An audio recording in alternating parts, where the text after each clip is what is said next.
Hi friends, welcome to our channel. இன்றைக்கி நம்ம சேனலில் என்ன வீடியோ பார்க்க போகிறோன்னா முலாம்பழம் ஜூஸ் தான் பண்ண போகிறோம். வாங்க அது எப்படி பண்ணுறதுன்னு பார்க்கலாம். நான் நல்லா பழுத்த பழமாக ஒன்று எடுத்து வச்சுருக்கேன். இதை வந்து கட் பண்ணி எடுத்துக்கலாம். இப்போது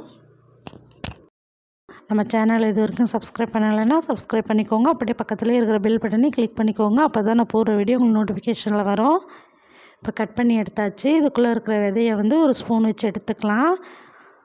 நம்ம சேனலில் ஆல்ரெடி நிறைய ஜூஸ் வீடியோஸ் அப்லோட் பண்ணியிருக்கேன். அதோடய ப்ளேலிஸ்ட் லிங்க் நான் வந்து டிஸ்கிரிப்ஷன்லேயும் மேலே ஐ பட்டன்லேயும் கொடுக்குறேன். போய் செக் பண்ணி பாருங்கள்.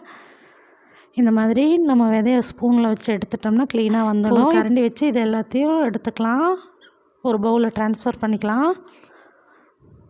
சில பேர் என்ன பண்ணுறாங்கன்னா, இந்த முலாம்பழம் ஓட்டில் இருக்கிற தோலை வந்து சீவிட்டு அப்படியே கட் பண்ணி சேர்த்துக்கிறாங்க. ஆனால் அதெல்லாம் ரொம்ப வேலை இழுக்கும். நம்ம சட்டுன்னு பண்ணணும் அப்படின்னா கட் பண்ணி இந்த மாதிரி கரண்டி வச்சு எடுத்தோம்னாவே நீட்டாக வந்துடும். கொஞ்சம் கூட வேஸ்ட் ஆகாது.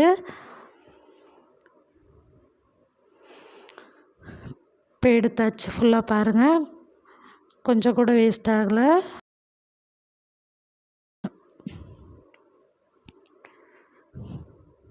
இப்போ நான் 2 இதில் இருக்கிறதையும் எடுத்துட்டேன். இப்போ நம்ம அரைச்சி எடுத்துக்கலாம். இந்த ஓட்டை தூக்கி போட்டுறாதீங்க. நம்ம இன்றைக்கி வந்து அதில் தான் ஜூஸ் குடிக்க போகிறோம். அதனால் அப்படியே வச்சுக்கலாம். இப்போ நான் கொஞ்சம் பீசஸ் பெருசாக இருக்கிறதுனால கட் பண்ணி சேர்த்துக்கிறேன். இப்போ ஒரு மிக்ஸி ஜாரில் இதை மாற்றிடலாம். இப்போ தேவையான அளவு சர்க்கரை சேர்த்துக்கலாம். நான் ஒரு 3 ஸ்பூன் அளவுக்கு மட்டும் சர்க்கரை சேர்த்துக்கிறேன். நான் கடைசியாக கொஞ்சம் தேன் சேர்த்துக்க போகிறதுனால நான் ஒரு 3 ஸ்பூன் அளவுக்கு தான் சேர்த்துக்கிறேன். இது கூடவே நான் வந்து ஃப்ரிட்ஜில் வச்சுருந்த பால் சேர்த்துக்கிறேன்.